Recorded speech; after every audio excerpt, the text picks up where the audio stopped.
father has said about women was that, you know, they're inherent natural leaders, they're decision makers. Our traditions and our culture was based on balance, on respect for each other as human beings. When you think about the early colonizers, white women were considered property of men. You know, that whole way of thinking was not how our people thought about each other. When they came over on their boats, they were chattel. Like, goodness me, they couldn't vote. They couldn't, had to bow down to their husbands and be servants to them or whatever.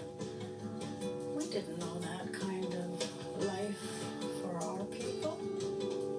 Our women were respected, and our male knew who was the giver of life, the keeper of the earth, and they respected that. The early feminists also studied our women, the Iroquois Haudenosaunee women, and studied how they already had equality. There was already inherent equality in our culture.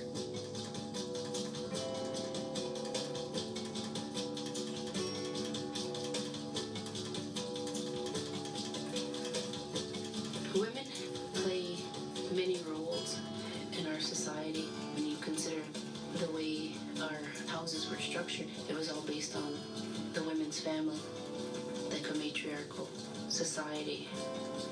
The Indian Act tears that apart totally and completely by basing everything on the men.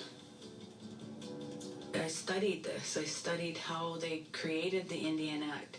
We're going to decide who an Indian is.